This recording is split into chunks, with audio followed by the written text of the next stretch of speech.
Welcome to a very special end-of-year episode here on SoleSavy. My name is Jose Partida. I am one of your community leaders over at SoleSavy. It is our top 10 list. We're going to round up our top 10 from our staff and also go over our community's top 10 list. I'm not breaking down this list on my own, though. I'm joined today by my good friend, my confidant, Connor Eng, and Lawrence Hopkins. How are you guys doing today? Doing pretty well overall. I'm very, very happy that I'm able to talk on these top 10 shoes of the year. Huge year for me because I was very, very happy to be able to help out and help get some of these pairs, and actually a majority of these pairs, in the hands of our community here. So very excited to be here, very excited to go over this. We'll see if it matches up with my top 10, which it won't because I like ugly shoes, but let's get into it. Just so everyone's clear, the staff list we're about to present is a little different because it's presented with grades of fairness in terms of how good a store did with bot protection and stock quantities. So keep that in mind as we go through our top 10 list. Let's go ahead and get started. With our number 10th pick on our staff list, we have the Bodega New Balance 990 V3 15th anniversary. It's a shoe that's perfect with the season that we're in right now. First of all, it showed that Bodega actually really, really cared about this collaboration. One of the things that I wasn't a huge fan of about how people were talking about the shoe initially is everybody was trying to talk about like, oh yeah, this is unhype, like go and grab this, like this is what you're going to be able to do. And thankfully, like that reputation stayed up, but I don't think that people gave this shoe enough credit for how much it had an influence over the year. Overall, like it was a shoe that I had a lot of fun with. Of course, a 990 V3 is a really, really big silhouette this year, and I was really, really happy that this was the first shoe that we got to really show that off. Yeah, I just think the shoe's dope, man. It's a really nice shoe. It's gonna be, I think, one of those shoes down the line in a couple of years that people are gonna like kick themselves over passing on if they did.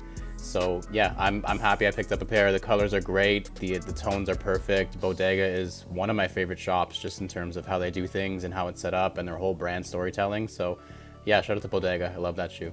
Before we move on to our number 9th pick, we got to give our community's 10th overall pick, and that is the Air Jordan 11 Cool Gray. First, obviously released in 2001.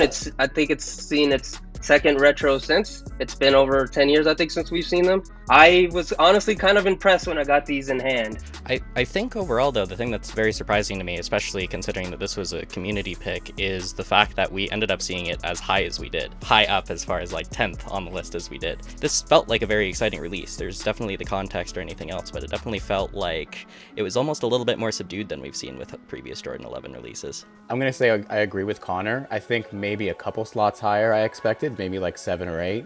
But overall, I'm not shocked that it made the community's top 10 because we saw a ton of W's because there was a ton of pairs, but we also saw a ton of hype leading up to it within the community. So yeah, I'm not shocked that it ended up on the top 10 at all. So for number 9 on our staff list is one that I'm actually very happy to see on there, and that is the Sacai Fragment Nike LD Waffle. I think Fragment actually had a much, much louder year than they've normally had in the past because we haven't seen basically anything from that brand over the past 2 years, and they kind of exploded with a whole bunch of silhouettes.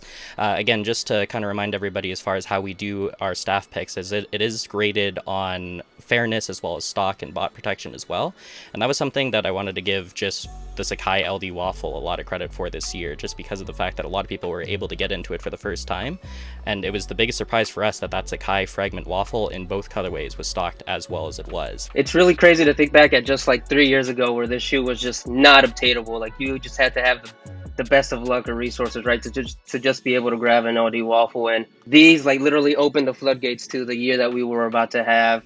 Something notable for these that stands out to me, and I think part of the reason why I made the staff list is because, and it stands out a lot, is when Haven shock dropped these, I think it was in the late spring or early summer, we had a beat on it at SoleSavy, so we were actually able to notify our members like, I want to say like 5 minutes before. We're like, in 5 minutes, these are dropping on Haven. And we saw a ton of W's come out of that. A lot of the staff pick comes back to that, where we were able to get pairs into hands of members, which again is one of the qualifying factors for our list. With that, that'll take us into our community pick, and this one was actually fairly surprising for me because definitely when it comes to picking out shoes for this list, I was not expecting a New Balance to end up above the Cool Gray 11s, but we have the Joe Freshgoods New Balance 990 V3. This was a shoe that even just by concept, when it was announced, people were fairly excited for, just off of the momentum off of the previous 992 collab that we ended up seeing.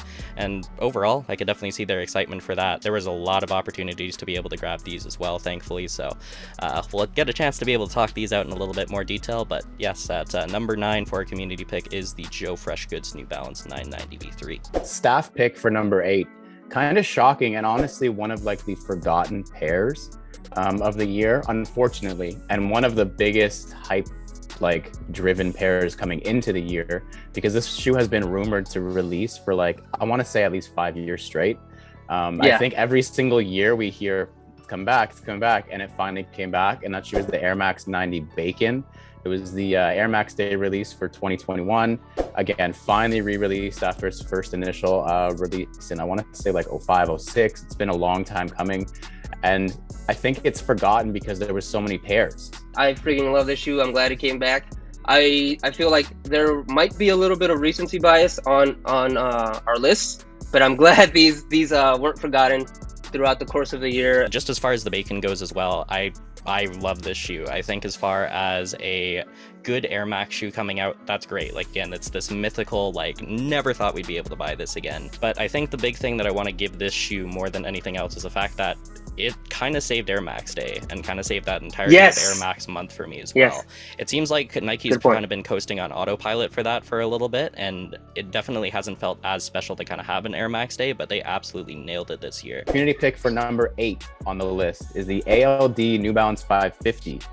I'm going to assume it's just the pack because we don't have a pair listed, and it kind of is fitting that it's the pack, all the ones that came out this year, because it seemed like with this restock, you know, there was no pair that really stood out. I think everybody just wanted to get a pair, and I think that's why it ended up as the community pick. Our number 7th pick in our staff top 10 is the Air Jordan 1 Low Neutral Gray, which I have here in my hand. And it's, if you look closely, it's the stitching is pretty dirty. I'm actually happy these made the list because this is a pair that I broke out when SoleSavy went to Dallas. I much prefer the low top version of the neutral gray low. I was going to bring up, that was actually the most surprising pick out of our staff list for me, and I get why we did it, but at the same time, it is a little bit strange over the fact that we almost saw more presence and more basically of the shoe out there of the lows than we did the highs. Just like the Bacons, it was a shoe that we saw kind of repeat come back for quite some time, so definitely by that criteria, my personal vote would have been to put the highs on the list. The reason that the lows are on the list, I think, is because, again, similar to the Bacons, accessibility was huge for this pair, which is like refreshing to see on an OG colorway. As far as our community's number 7 pick, it is the Prada Air Max 1 Monarch. It's the pair that got the ball running on this really successful collaboration with Prada. It's a pick that I'm very, very happy to be able to bring up because they have had an absolutely outstanding year this year. But it is the Alma Maniere Jordan 1. So a little bit of a late entry just because these did actually release as soon as December. But overall, like, it's an incredible shoe, especially in hand, as far as like being able to still story tell in a really, really effective way, being able to bring elements to the Jordan 1 that have worked in the past but still feel very, very personal to the shoe. And overall, just the launch, the drop, the stock, as far as how Alma Maniere has been handling their releases this year, it's been incredible. You want to come into a release feeling like you have a chance. And like, you don't want to, like, I think everyone woke up that day, like in whatever it was, December or November, and felt like they had a chance to get this sneaker.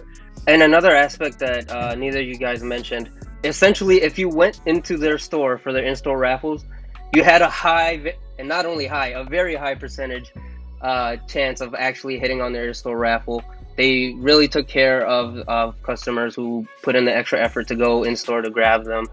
And it's the perfect way for Alma Maniere to put a bow on the incredible year that they've had this year. To keep on trend and to keep on theme, that'll move us on to our community pick. And our community pick is, funnily enough, a GR Jordan pair. We have the Hyper Royal Jordan 1s. Now, these were also a little bit earlier on in the year, and this was a very, very crowded month for Jordan Brand. This was kind of one of the shoes that ended up defining that spring lineup that they had for it.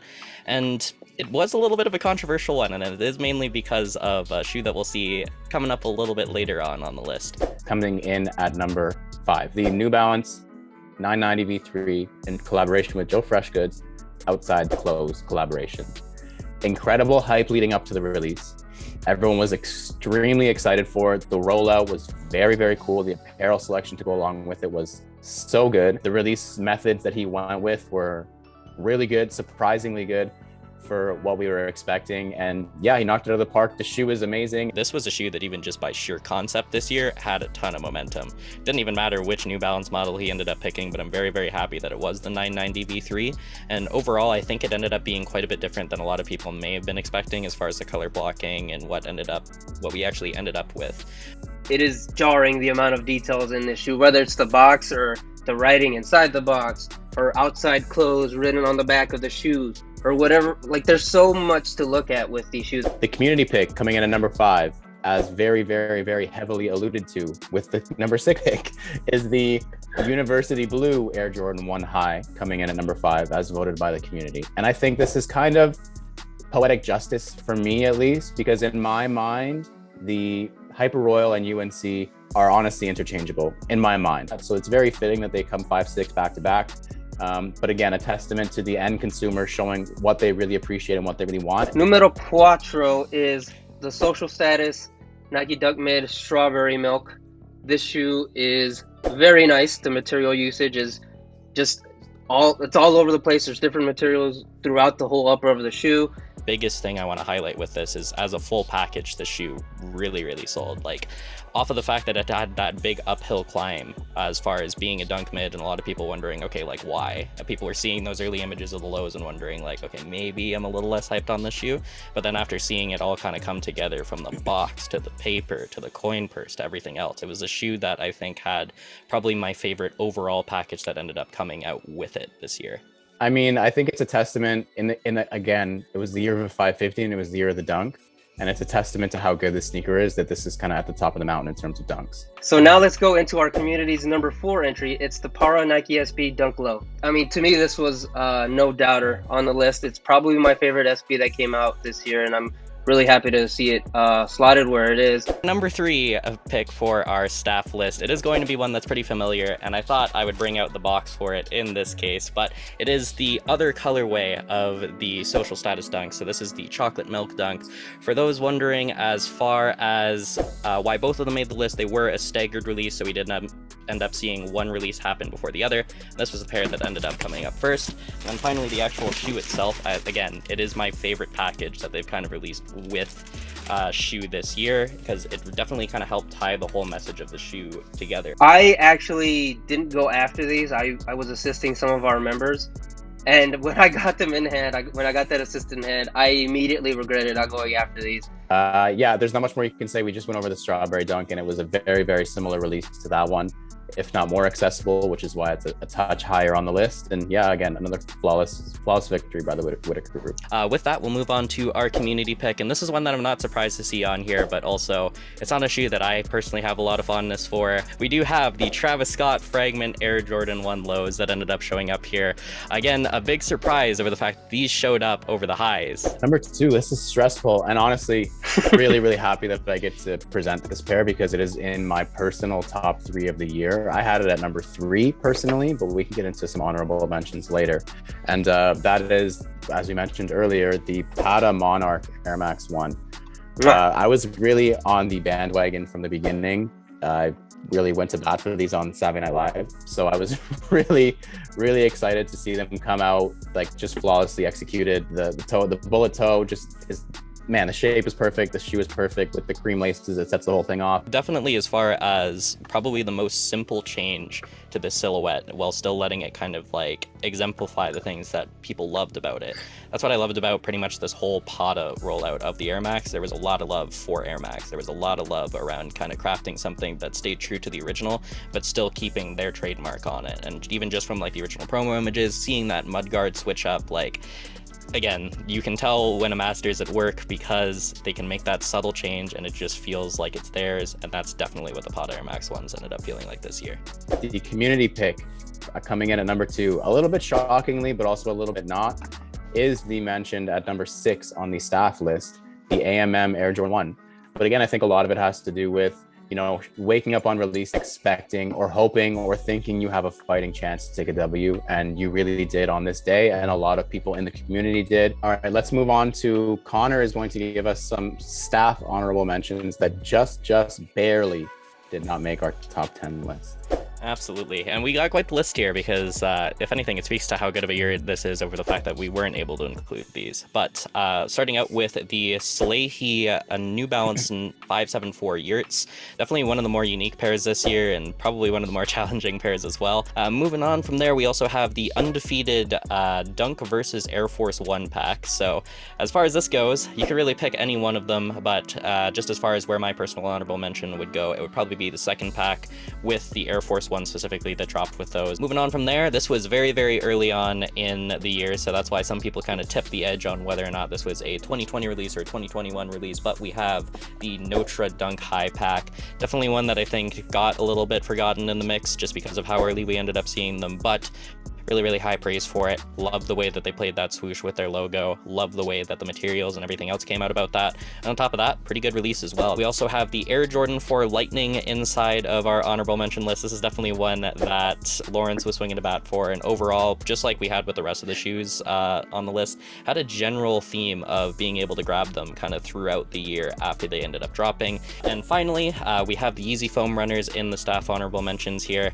It would definitely be a shoe that I wanted to talk a little bit more about if they were a little bit easier to get, but definitely a shoe that took everybody by surprise as far as not only interest but also how many people had these on feet. And with that, we'll toss over to Lawrence for our community honorable mentions. All right, so these ones are going to be a little bit more quote unquote hyped or popular because these are not under the same qualifications of having to be more accessible and all that kind of thing, which is what our staff ones were. But the list for community honorable mentions consists of actually a quite accessible sneaker, which was the Off-White the 50 release. I think it was more maybe not incredibly accessible, but a lot more accessible than people expected. So it was nice to see there. The Union Air Jordan 4 Taupe Haze has a lot going for it in terms of how it looks. It's just the release method was not the best. So I think that's why it didn't make most people's top 10 list, at least within the community, or at least definitely the staff one. Air Jordan 4 University Blue, again, going back to the community or just the consumer really likes good sneakers and good colorways. This is another example of a light blue sneaker on a historic silhouette, and people absolutely loved it. So the University Blue Jordan 4 made community honorable mentions as well. We also had the Nike Dunk SB Low Mummy, which probably just barely didn't make the list. I think a lot of people had these really, really high on their lists. I think it was just maybe the theming is a little bit against it. You can only wear it for 2 to 3 weeks out of the year. Maybe that's it. But a really solid sneaker overall. And I know a lot of people were really happy with those. Also, the Dunk Low SB What the Paul. Again, maybe wearability was the defining factor as to why it didn't end up on the top 10 list. But I know a lot of people loved that sneaker. Gentlemen, we've reached number one, and it is actually unanimous on both our staff and our community list, and it's going to come to no surprise to anyone. I don't think, at least. It's the Alma Air Jordan 3. If I remember correctly, 65% of our community voted this as number one, so it was pretty much a landslide. Just the execution is just perhaps the best of any shoe that's come out this year. I was just going to speak to the fact that it wasn't a question of whether or not it was going to end up on the list, but it was a question of where, and it doesn't surprise me at all where it ended up going, because this is a very, very special and unique shoe that from the bottom to the top, as far as I know that I'd said that the social status had the best theming this year. But as far as the overall package, as far as staying true to the message that they were trying to go through with this shoe, it was able to get into the hands of people for a demographic that they thought they weren't going to, like everybody was naysaying, everybody was saying, there's no way you're going to be able to get this into the hand of women as a women's shoe in this day and age. They were able to do 2 fully stocked drops of these, get these into the hand of so many people. And I love the fact that we have a shoe that we can unanimously call the shoe of the year this year because it made it into the hand of the people. Something that cannot get lost in all of this, and I think it's incredibly important, is that a women's shoe is the shoe of the year. A women's sneaker is the shoe of the year. That is incredibly important for the sneaker culture, for women in sneakers, for women in general, for all of these, for a million different things. A women's sneaker is the shoe of the year. Unanimously, I think on every single list, you'll see Forever and Ever Amen. What a shoe, man. So that does it for our top 10 list. I'm actually pretty happy with how our list came out. And go ahead and chime in the comments if you agree with our list or if you don't. Hope everyone's having a safe holiday season. We'll see you guys in 2022 for more.